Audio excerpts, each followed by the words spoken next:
নমস্কার, আমি চন্দ্রিমা। আমার চ্যানেলের একটি নতুন ভিডিওতে সবাইকে জানাই অনেক অনেক স্বাগত। তো আজকের আমাদের সেলাই সেন্টারে একটা ছোটোখাটো করে দোল উৎসবের আয়োজন করা হয়েছে, তো সেইটাই আজ তোমাদের সাথে শেয়ার করব। পুরো ভিডিওটি তোমরা দেখতে থাকো।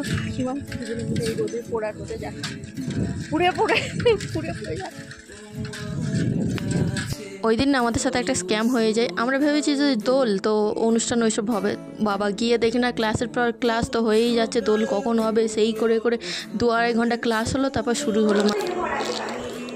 এটা খেয়ে জল খেতে বললো। আজকে টিফিনের ব্যবস্থা আছে আমাদের, ঘোড়ার ডিমের ঝোল।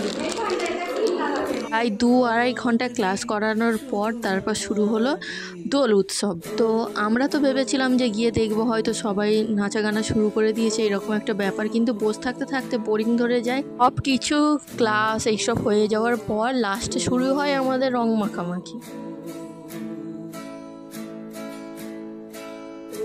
আসলে ওই দিনকে কি হয়েছে জানো তো, সবারই শাড়ি পরে যাওয়ার কথা ছিল সেন্টারে, কিন্তু তার আগের দিন যেহেতু আমি কলেজে বসন্ত উৎসবে গিয়েছিলাম, ওই জন্য শাড়ি পরার এনার্জি বা ইচ্ছা আমার কোনোটাই ছিল না। কিন্তু কাকিমা শাড়ি পরেছিল, নতুন শাড়ি, কিন্তু যা বিভৎস গরম ছিল, পরেও খুলে দিয়েছে। কারণ ওই দিন যা গরম ছিল, শাড়ি পরে থাকাটা সত্যি একটা চাপের ব্যাপার, বিশেষ করে যদি নতুন শাড়ি হয়। এইবার শুরু হয়েছে জোরদার কদমে একটা রং মাখামাখির পালা। সবাই মানে ভূত করে দিয়েছে আবির মাখিয়ে।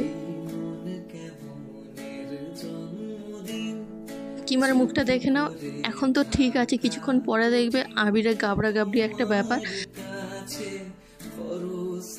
আচ্ছা, অনেক তো রং মাখামাখি হলো, এইবার চলো কয়েকটা ফটো তুলে নেওয়া যাক। ওদিনকে আমি বেশিক্ষণ থাকতে পারিনি, কারণ ওই দিনকে ওখান থেকে বের হয়ে আমাকে আর এক জায়গায় যাওয়ার ছিল, ওই জন্য তাড়াহুড়ো করে কিছুক্ষণ থাকার পরে আমি বেরিয়ে এসেছিলাম। বেরিয়ে আমাকে আবার যেতে হয়েছিল।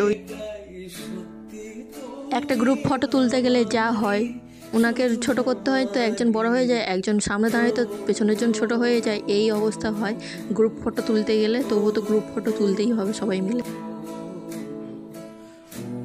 এই হচ্ছে আমরা এতজন, মানে আরও সব জায়গায় সেদিনকে যাইনি কোনো কারণবশত হয়তো। আর দেখো কাকিমার মুখটা একবার দেখো তোমরা, এই অবস্থাটা আমার জামা তো সমানে ঘষেই যাচ্ছে। সেদিন আমাকে আর এক জায়গায় যাওয়ার ছিল।